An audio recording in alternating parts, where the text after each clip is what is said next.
And a big welcome back to Everyman Driver. I'm Dave Erickson. Thanks so much for watching. For nearly 40 years, the Honda Accord has been the most popular class of vehicle with American buyers. And this 2016 Honda Accord Sport, in my opinion, will certainly keep that streak alive. There have been some major engineering changes, feature upgrades, a facelift to the exterior as well as the interior. I'll have all the information on everymandriver.com. I don't want to bog you down with all those details. I know your time is valuable. Today we're going to pop the hood, talk about the engine and performance, show you some backseat legroom and headroom, as well as a cargo demonstration and my overall impressions. So let's get started. Under the hood, we have a 2.4-liter dual overhead cam inline 4-cylinder. My tester here has made it to a CVT with sport mode, and that sport mode is pretty cool when you're going from drive to sport. The RPMs rev up quite a bit, and that CVT doesn't really get in the way of my driving experience, but if you're not a big fan of the CVT, a 6-speed manual transmission is available. Now this gets 189 horses, 182 pound-feet of torque. If you want more power, there is a V6 available as well. We have the Sport. Again, there's like 5 or 6 different trim levels. All the details are on everymandriver.com. I'll talk more about the fuel economy. Recommended fuel type is regular, unleaded.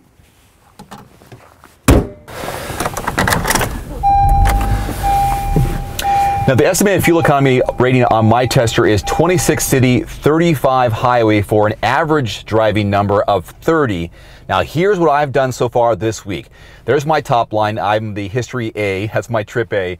I've gone just over 100 miles. I've driven in the car for over 6 hours of driving time, and I'm only averaging 21.2 miles per gallon. Now I admit most of that has been around town, but still it's well below what Honda is projecting.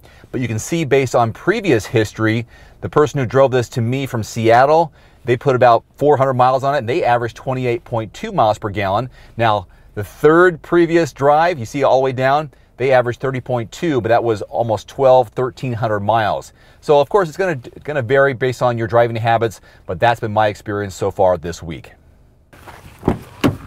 Here's a look at your backseat legroom and headroom, and there's a reason why this is the most popular class of vehicle with Americans. Look how much room I have between my knees and the back of the seat. This was my position as a driver up front. I'm 5'11", and look how much room I have. This is enormous. You can almost slide someone between the seat and me to get to the other seat. You don't need to, but you almost could. Headroom is good too. It could be a little bit more. But since I'm leaning back, I'm okay. I don't feel like I'm claustrophobic at all. Now this Sport trim level of the car doesn't allow for a sunroof, so I'm missing that element of it, but it's not that big of a deal. A nice cushion seat here. If you want to get 3 people back here, what's that look like? Well, you can sit on this middle section, which, you know, you're sitting a little higher up, not as comfortable. And then, of course, it'll be just as comfortable behind the passenger as it is behind the driver. Now, you do have a fold-down armrest right here, 2 cup holders to keep you hydrated, whatever you are drinking back here. And there are 4 O-blank handles all the way around. There are 2 ways to open the trunk lid of the 2016 Honda Accord Sport. There's a button here on the key. It's not a key fob, it's actually a key this time. There's also a little latch right next to the driver to the left-hand side. So let's go ahead and hold that button down, open it up, and reveal our cargo volume. So it looks pretty good, nice wide opening. It narrows down quite a bit, but you do have these pull tabs which allow you to push down that seat in front of us. But I brought 2 pieces of luggage here because we have 15.8 cubic feet of volume. So what does it look like when we put that in there?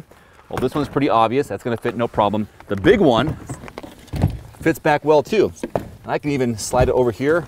Let's say you had 2 or 3 of these. You can put those side by side and have plenty of room, and then even some stuff for maybe a soft duffel bag, that kind of thing. But I think it's pretty good. All right, it's time to go for a ride. Isn't it crazy? They still have a key for this vehicle, not a push button start, but a little give and take with everything. All right, let's put her in drive. Let's roll. Front wheel drive, but smooth off the line. You gotta like that. You know, it's so hard to find a fault with the Honda Accord, regardless of which trim level you go with. And this is the second to bottom. There's that LX, and then there's a Sport. And everything about this car, you know, is comfortable. It's up to date. Fuel economy, design, engineering. Again, it's so hard to find a fault with this car. Now, some of the couple of things that I really like, that I like about this car is the safety technology. I'll just name off a few of them. They have an adaptive cruise control, so you can set the distance between you and the car in front of you. If you want it further apart, closer before a warning goes off, you can do that. There is a lane keeping assist system, so the steering wheel will keep you within the lanes once that's activated, which I like to use on a regular basis. There's a button here to the left, right below the Econ button, and this is the road mitigation. And this will let you know when you are going off the road. It'll do a little beep there for you. There's also this other option here, and there's it's called, let me push the button here, collision mitigation braking system.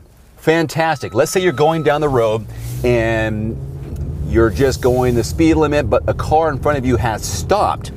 Well, if you continue at that speed, the Accord recognizes it and hits a flashing brake light, a flash and a brake word that comes up that says you're about to hit somebody.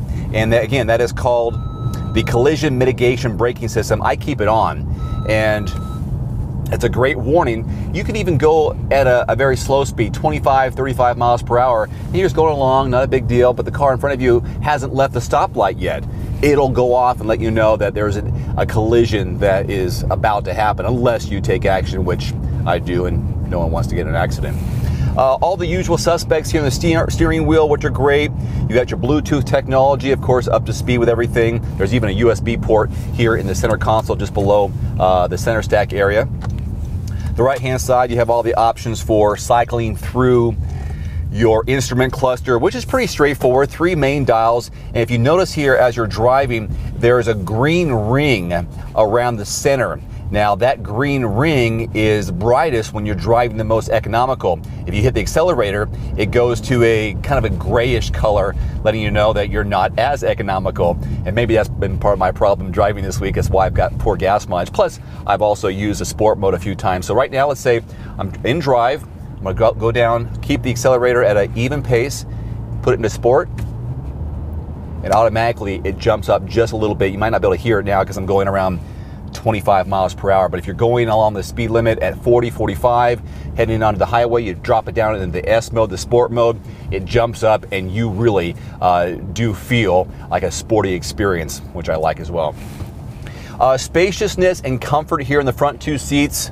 Again, no complaints. Everything is just, it's definitely above average. It's not fantastic, but it's a good driving experience. And I can see the audience for this being from the first-time driver to retirees. And that's, again, the most popular vehicle, in a class of vehicle in America. No wonder. It just, it's a standard, and they've got the formula, and they're not messing with it. You know, of course, they do a few things here on the outside, new exterior designs, the facelift they have this year for the front and the back, the headlights, the tail lights.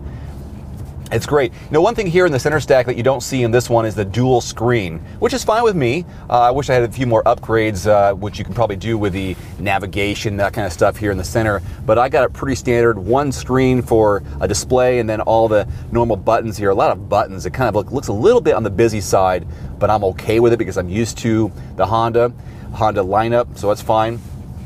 But everything feels where it should be. My hand drops down to the shift lever, which is great. My armrest is right where it needs to be with my elbow, so that's good. Headroom, I don't feel claustrophobic, although I wish there was that a sunroof or a glass sliding sunroof here. Everything's visible. You don't have that lane watch below the right side mirror on this vehicle. That would be nice to have. I hope they make that standard here in the future, but it's not on this trim level. All right, that's kind of my driving impressions. I mean, even going around corners, I'm in a small neighborhood right now because I'm just kind of recapping my experience, even on the roads. Going around corners is great. It's well weighted. Actually, it's 60-40 in terms of weight distribution. 60% of the weight is up front, 40% of the weight in the back. So a little more obviously heavier in the front. You got the front wheel drive. But you know, 10 and 2, you're driving around, everything you'd want in a responsive vehicle, in my opinion.